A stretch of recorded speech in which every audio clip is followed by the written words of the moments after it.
शांत सुंदर जगह का नजारा मन को सुकून दे रहा था कि तभी एक पल में ही वहां लोगों का शोर आने लगा और शांत जगह विलाप की आवाजों से गूंजने लगी।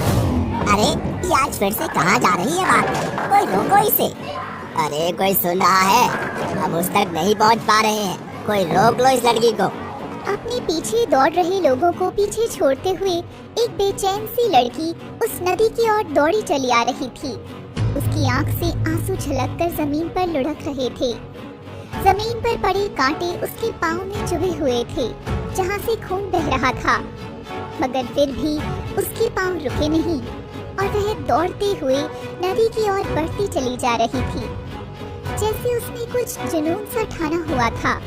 तेज हवा में भागती उस लड़की की साड़ी का पल्लू उसके आंचल को छोड़ता हुआ हवा में लहराने लगा है और कहीं अटक गया है, जिससे उसके कदम भी रुक गए थे।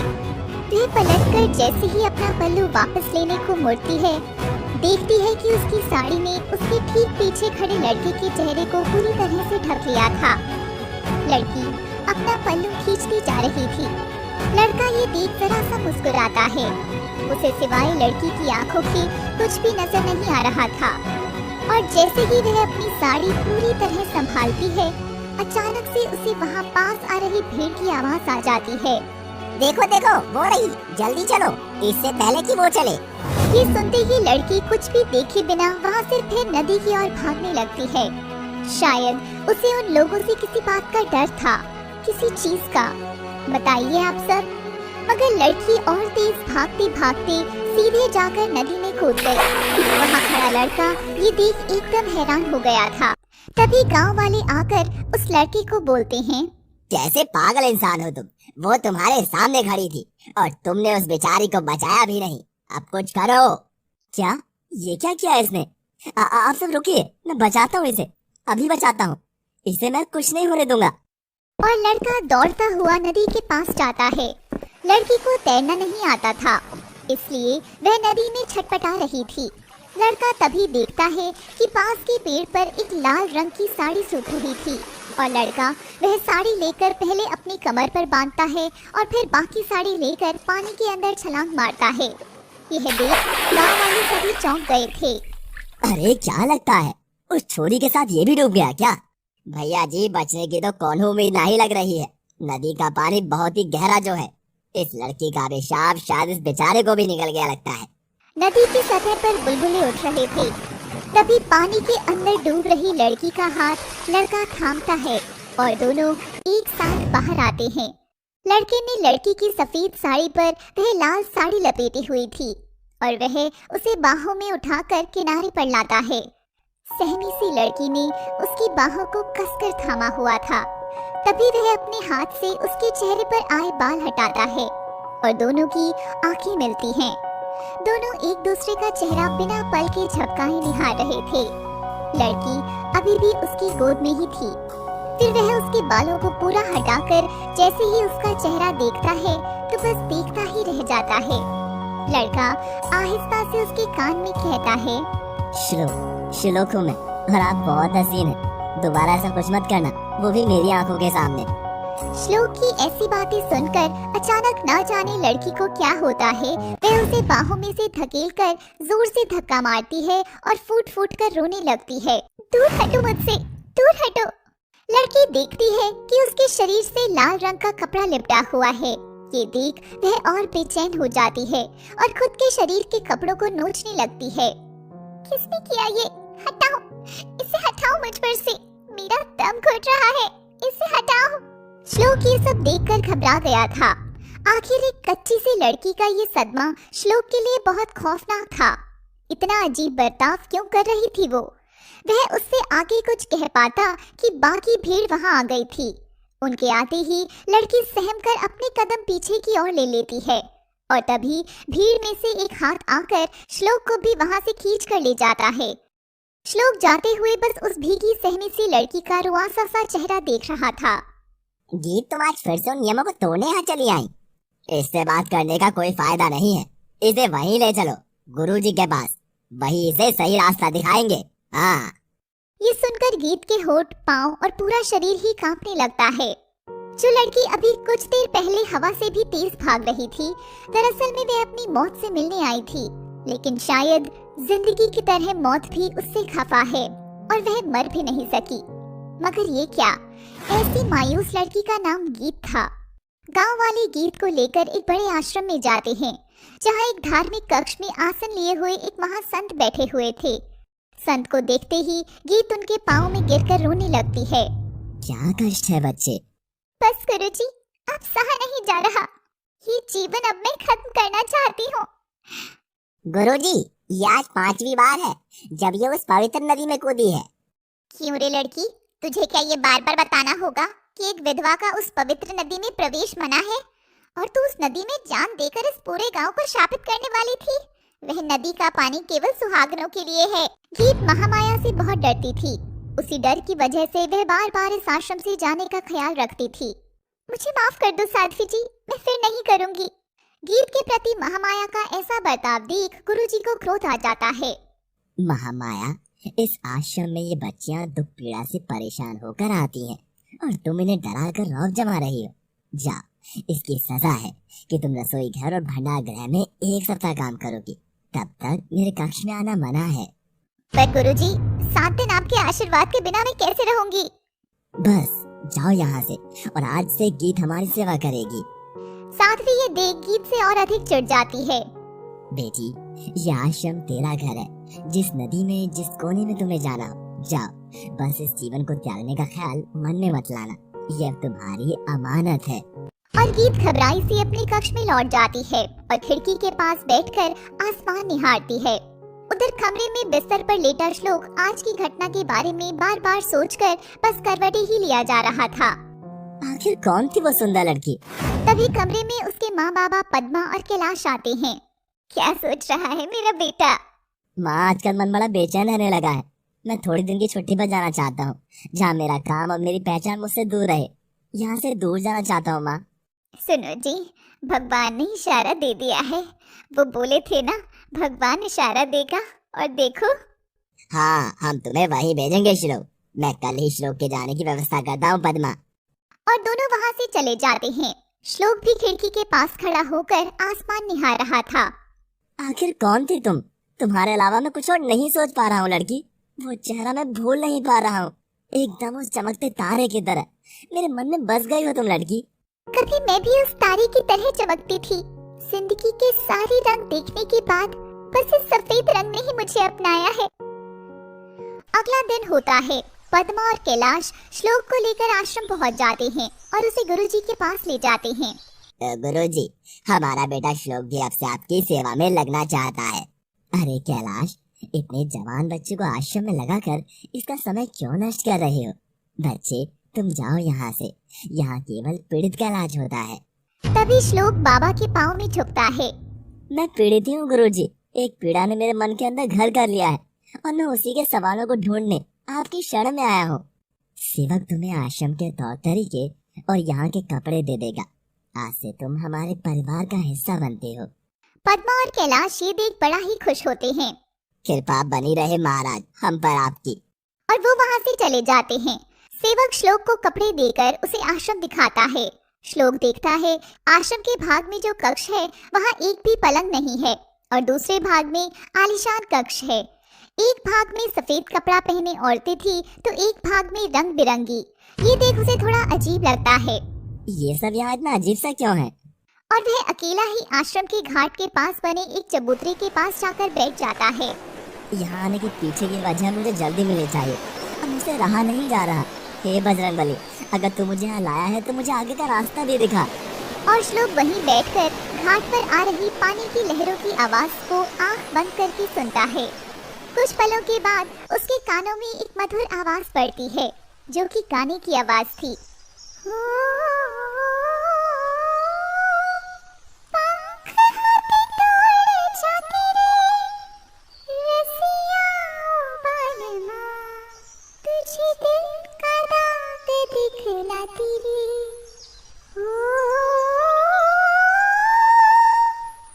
श्लोक की आवाज जैसे ही सुनता है तो बस मोहित होकर बोल पड़ता है।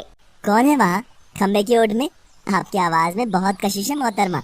हम तो आपकी आवाज के कायल हो गए हैं। वह गाना गीत ही गा रही थी। गीत श्लोक की आवाज सुनते ही हड़बड़ाकर खंबे के पीछे छिप जाती है, मगर श्लोक भी उस ओर ही आ जाता है और वह खंबे की दूसरी ओर पीठ लगाकर खड़ा था। श्लोक की दिल की धड़कनें अपने आप ही बढ़ रही थी। उधर गीत की गर्म सांसें फूल रही थी। श्लोक नहीं जानता था कि उसे क्या हो रहा है। वह आहिस्ता से अपना हाथ खंबे की दूसरी ओर करता है और गीत का हाथ थाम लेता है। मेरा मन क्यों कह रहा है कि वही है। श्लोक के हाथ पकड़ते ही गीत का पूरा बदन मचल उठता है और वह अपना चेहरा दूसरी ओर करके तेज तेज सांसें ले रही थी। तभी श्लोक उस ओर से निकलकर गीत के ठीक सामने खड़ा था और श्लोक के सामने सफेद कपड़ों में अंधेरे से भरी गीत खड़ी थी, मगर गीत ने अपना चेहरा दूसरी ओर कर लिया था और वह बालों से ढका था। भाग रही हो क्या मुझसे? आखिर हो कौन तुम? श्लोक गीत के एकदम करीब जा रहा था। गीत खंबे की सतह से चिपक कर खड़ी थी। उसने अभी भी कसकर गीत का हाथ थामा था ताकि वह भाग न सके। जैसे ही श्लोक की सांसें गीत के चेहरे पर टकराती हैं, अचानक कुछ बीता हुआ गीत की नजरों के सामने आ जाता है। नहीं, दूर हटो मुझसे। श्लोक गीत की ओर नजदीक बढ़ ही रहा था कि तभी आश्रम की एक लड़की गीत को आवाज लगाती है। गीत जल्दी चल, गुरुजी बुला रहे हैं। नहीं, दूर हटिए मुझसे। गीत उसे धकेल कर वहां से चली जाती है। श्लोक अभी भी नहीं जान सका था कि वह कौन थी, बस उसे एक नाम पता चलता है, गीत। तभी उसकी नजर जमीन पर पड़ती है और उसे खून से सने हुए पाँव की छाप नजर आती है और वह समझ जाता है कि ये वही थी। नदी पर जो लड़की मिली थी उसके भी पाँव जख्मी थे, हो ना हो ये वही थी। और श्लोक जेब से रुमाल निकालकर गीत के कदमों की छाप के ऊपर रुमाल रखकर उन्हें उठा लेता है। मेरी जिंदगी में तुम्हारा यूं आना मुबारक हो गीत। अब मैं तुम्हारे बारे में सब कुछ जानकर रहूंगा।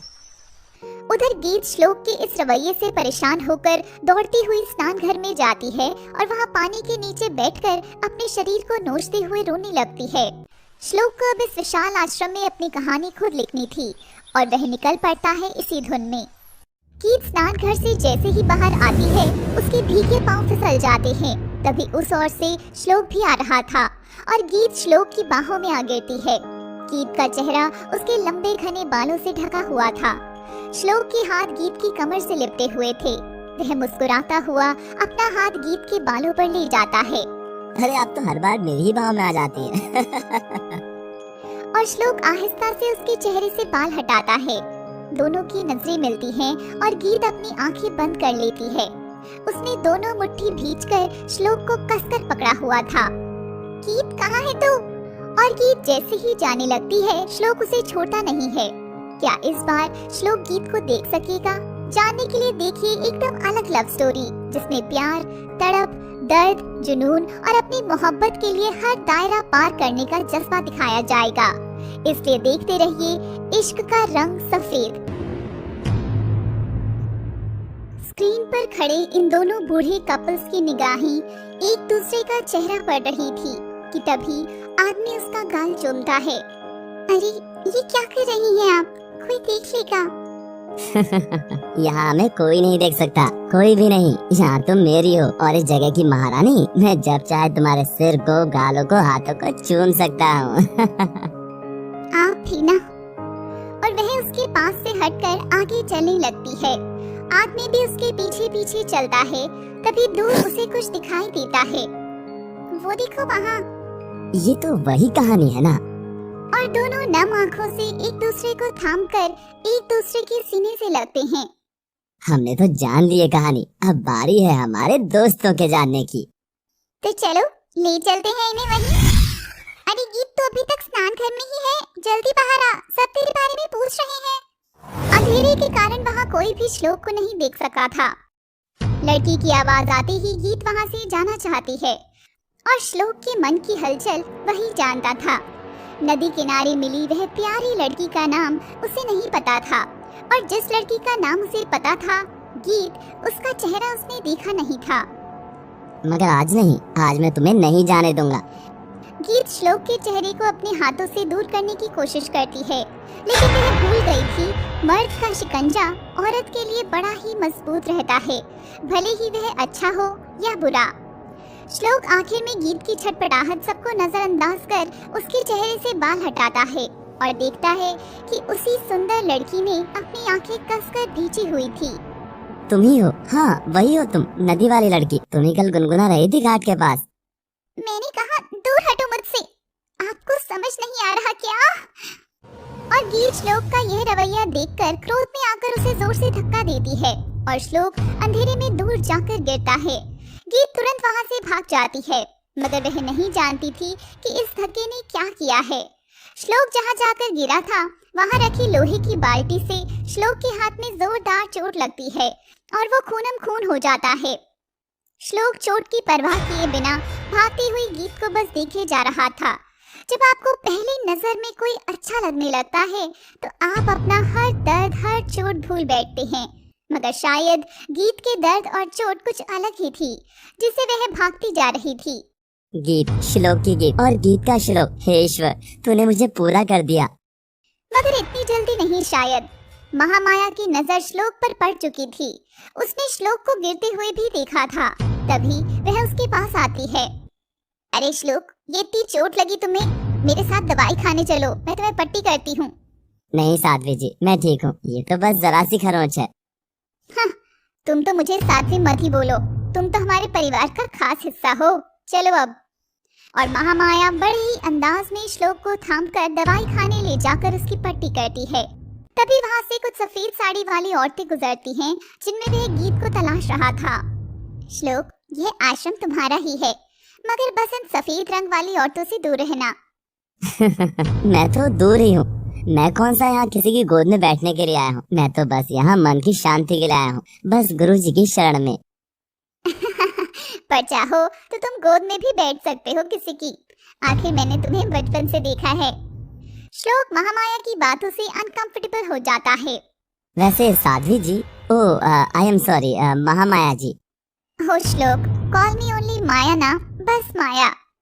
हाँ तो माया जी, वैसे इन सफेद रंग वाली औरतों में ऐसा क्या है? ये सफेद रंग वाली औरतें काली किस्मत लेकर पैदा हुई हैं। ये तो गुरुजी चाहते थे ऐसी बेसहारा औरतों को आसरा देना, पर जिन औरतों को उनके परिवार ने नहीं रखा वह कितनी काली होंगी। पहले अपने पति को खा गई और अब ना जाने किस किस को। चलो तुम अपने कक्ष में जाकर आराम करो। और महामाया बड़बड़ाती हुई वहां से चली जाती है। श्लोक महामाया की बातों से हिल गया था। वह गीत का चेहरा याद करता है, हर मुलाकात का। इतनी छोटी उम्र में चेहरे पर इतनी मायूसी, इतना दर्द, इतनी बेबसी, आखिर क्यों है गीत? ऐसी क्या किस्मत है तुम्हारी जो सफेद साड़ी से तुमने खुद को ढक लिया है? मैं जानकर ही रहूंगा। उधर गीत हांफती हुई अपने कक्ष में पहुंचती है। उसके शरीर पर अभी भी श्लोक की छुअन का एहसास बाकी था। क्यों करते हो आप हमेशा ऐसा? जब मुझे लगता है मैं अब सांस ले सकती हूँ तो आप फिर से वही करते हो ना ईश्वर, आखिर क्यों? गीत जी, गुरुजी अपने कक्ष में बुला रहे हैं। और गीत अपने आंसू पोंछते हुए गुरुजी के कक्ष में जाती है। गुरुजी वहाँ अंधेरे भरे कक्ष में एक हल्की लालटेन के पास बैठे थे। आओ गीत आओ, काफी परेशान लग रही हो। खैर, मैंने यहाँ तुम्हें किसी खास इंसान से मिलने के लिए बुलाया है। ये सुनते ही गीत के पांव कांपते से पीछे की ओर बढ़ने लगते हैं। उसके कानों में कुछ भद्दी आवाजें गूंज रही थी।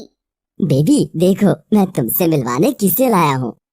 हाँ, हाँ, नहीं, नहीं, नहीं, नहीं।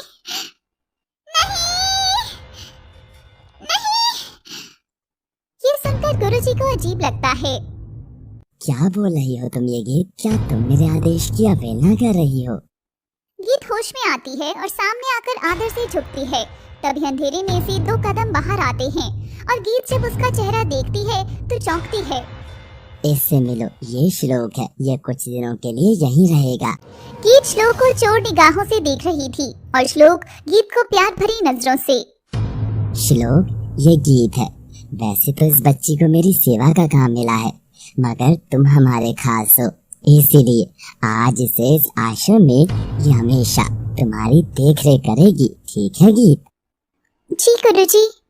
गीत अब बुरी तरह फंस चुकी थी। जिससे भाग रही थी वही उसके सामने खड़ा हो गया था।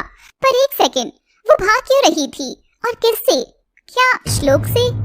श्लोक गीत की ओर हाथ बढ़ाता है। हाय गीत, आई एम श्लोक। श्लोक का नाम सुनते ही गीत हैरान होकर उसका चेहरा देखती है और प्रणाम करती है। मैं गीत हूँ। अरे गीत, जरा श्लोक की ठीक से पट्टी कर देना, बहुत गहरा घाव लगा है इसे। महामाया ने बताया कि पता नहीं किस बेवकूफ ने बेचारे को स्नान घर के पास धक्का मार दिया था। गीत ये सुन डर जाती है। नहीं गुरुजी, वो मेरी ही गलती थी। और दोनों उस कक्ष से बाहर आकर आश्रम की दूसरी ओर चलने लगते हैं। जिस लड़की के चेहरे को श्लोक अपने ख्यालों में खोजता था, वह लड़की अब श्लोक के साथ कदम से कदम मिलाकर चल रही थी। आप आराम करिए, मैं मलहम लगाती हूँ। श्लोक कक्ष में चला जाता है। कुछ देर में गीत श्लोक के पास मलहम रख देती है। लगाएंगी नहीं? गीत कांपते हाथों से मलहम लेकर श्लोक के जख्मों के पास ले जाती है कि तभी श्लोक गीत की आंखों में अलग सा खौफ दिखता है जो आंसू बनकर छलक रहा था। अरे बस बस, मैं खुद कर लूंगा। इतनी प्यारी लड़की से सेवा करवा कर मुझे नर्क में थोड़ी जाना है, मुझे तो स्वर्ग में जाना है, वो भी तुम्हारे साथ। वह ये सुनते ही श्लोक के चेहरे को घूरती है। अरे आई मीन तुम जैसी सुंदर, सुशील और सीधी पत्नी के साथ आखिर मरने के बाद भी स्वर्ग में अपनी पत्नी का सिर तो खाऊंगा ना। क्यों गीत, तुम क्या बोलती हो? क्या बोलना है? कि पति पत्नी मरने के बाद भी साथ रहने चाहिए ना, और जीते जी तो फेविकॉल की तरह चिपके रहने चाहिए कि कोई भी ना छुड़ा पाए उन्हें, कोई भी नहीं। बोलो गीत। बस करो, पति पत्नी का रिश्ता स्वर्ग का नहीं, जहन्नुम का रिश्ता होता है। रिश्ता भी और रास्ता भी कोयले से काला, ज्वालामुखी से भीषण, और आपकी इस चोट से भी ज्यादा दर्दनाक। इसलिए आप जैसे हैं बहुत सुखी हैं, बहुत सुखी। ये कहकर रोते हुए वहां से दौड़कर निकल जाती है। फर्श पर गीत के पांव से निकले खून के छींटे अभी भी थे। श्लोक फिर से रुमाल लेकर उसके पांव की छाप रुमाल में समेट लेता है। गीत, इस सफेद रंग के पीछे एक बहुत काली कहानी छिपाई हुई है तुमने। आखिर क्या है वो कहानी, मैं जान कर रहूंगा। क्यों भाग जाती हो हर बार तुम मुझसे दूर? मैं जान कर रहूंगा। तभी श्लोक का फोन बजता है। तुम पहुंच गए वहाँ? हाँ, बस कल ही पहुंचा हूँ। वहाँ मिली तुम्हें वो? हाँ, मैंने देखा, उससे बात हुई, मगर असल कहानी जानने के लिए मुझे थोड़ा उसके और नजदीक जाना होगा। ठीक है, मैं जानती हूँ तुम कर लोगे। और फोन कट हो जाता है। जब कर लूंगा तो ही मिलेगी मेरे मन को शांति। गीत, क्यों हो आखिर तुम ऐसी? गीत के ख्यालों में खोआ हुआ श्लोक आश्रम में घूमने निकल पड़ता है। एक और श्लोक देखता है कि बच्चे खेल रहे थे। कुछ छोटी लड़कियां नृत्य कर रही हैं, तो कुछ बच्चों को पढ़ा रही हैं। यह आश्रम परिवार का सुंदर नजारा, और मैं अब तक इससे दूर था। वह कुछ और आगे चलता है। वह रसोई घर में सब बड़ा ही मन लगाकर ढेर सारा खाना और प्रसाद बना रहे थे। थोड़ी और आगे जाने पर सुंदर हरियाली भरा बगीचा देख श्लोक का मन खुश हो जाता है। यहाँ आश्रम की दुनिया में सब चीज बहुत सुंदर और परफेक्ट थी, बाहर की दुनिया के छल कपट से दूर। श्लोक जब थोड़ा और आगे चलता है तो वहाँ की जगह कुछ सुनसान और शांति थी, ना ही कोई चहल पहल, ना ही रौनक। श्लोक उधर टहलना शुरू करता है। ये यहाँ के कमरे आश्रम से इतना अलग और इतने उजाड़ से क्यों हैं? वह थोड़ा और अंदर की ओर जाता है तो देखता है कि वहाँ ढेरों सफेद रंग ओढ़े औरतें एक जगह बैठी थी। कुछ अपने कमरे में बैठी थी और हाथ में माला लेकर जप नाम कर रही थी। कोई चहल पहल नहीं, कोई हंसी नहीं। उन औरतों में श्लोक गीत को भी ढूंढने लगा, मगर वो वहाँ नहीं थी। तभी दूर एक कमरे की ओर उसकी नजर पड़ती है और वह उस ओर जाकर देखता है तो उसमें उसे गीत नजर आती है, मगर गीत वहाँ कमरे में जमीन पर चटाई बिछाकर बैठ भोजन कर रही थी। उसकी थाल में केवल उबले चावल और उबली सब्जियां थी। वह उन्हें ही बड़ा आनंद लेकर खा रही थी। कमरे में ना कोई टेबल, ना पंखा, बस एक चटाई, जैसे इन विधवा औरतों ने विधवा होकर कोई पाप किया हो। गीत खाना खाकर उठती है और बाहर जाती है। श्लोक भी गीत के पीछे पीछे जाता है। तभी गीत एक नल के पास जाकर वहाँ अपनी थाली धोने लगती है, मगर वहाँ खड़ी एक दूसरी लड़की उसे फटकार देती है क्योंकि उसने दूसरे रंग के कपड़े पहने थे। ये लड़की, तुझे पता है ना ये नल हम पवित्र औरतों के लिए ही है। इस पर तू अपनी झूठन साफ करेगी तो तेरा श्राप हमें भी लग जाएगा। हट यहाँ से। और गीत बेचारी वहाँ से चली जाती है। श्लोक ये सब देखकर हिल गया था। ये सब बस इस रंग की वजह से। छी। तभी वहाँ महामाया आती है और गीत के सामने खड़ी हो जाती है। यहाँ का नियम क्या तू नहीं जानती थी लड़की, कि इस सौर का पानी तुम्हें इस्तेमाल नहीं करना है? माफ करना साध्वी जी। माफ? चल हाथ आगे कर। और महामाया छड़ी लेकर गीत के हाथों पर खूब मारती है। चोट यहाँ गीत को लग रही थी, मगर दर्द वहाँ श्लोक को हो रहा था। गीत का दर्द महसूस करने के लिए श्लोक अपनी पट्टी खोलकर पास लगी कांटों की झाड़ियों में हाथ मारता है और उसे और खून आता है। महामाया वहाँ से चली जाती है। गीत भी रोते हुए जाकर अपने कक्ष में चटाई पर सो जाती है। श्लोक गीत के कक्ष की खिड़की के पास जाकर उसे देख रहा था। पाँव में जख्म, हाथ में जख्म, हर जगह बस जख्म देख श्लोक की आंखें भर आई थी। ये जख्म तो नजर आ रहे हैं गीत, पर जो जख्म तुम्हारे दिल पर हैं, मैं वो देखना चाहता हूँ गीत। गीत के सोने के बाद श्लोक अपने कमरे में मलहम उठाकर गीत के पास लाकर रख देता है। वह उसे खुद लगाना चाहता था, मगर उसे ऐसा करना ठीक नहीं लगता और श्लोक वहाँ से चला जाता है। रात में गीत की आंख खुलती है और वह अपने पास मलहम देख चौंकती है। इसका मतलब कि श्लोक, पर क्यों कर रही हो ऐसा? और गीत मलहम उठाकर उसके कक्ष की ओर जाती है और मलहम रख देती है। तभी उसकी नजर श्लोक के जख्म पर पड़ती है और गीत को बुरा लगता है। सब मेरी वजह से हुआ है ना श्लोक? वह हिम्मत कर श्लोक की हथेली पर मलहम लगा देती है और जाने लगती है। तभी गीत देखती है कि श्लोक बिस्तर पर बहुत सिमट कर सो रहा था।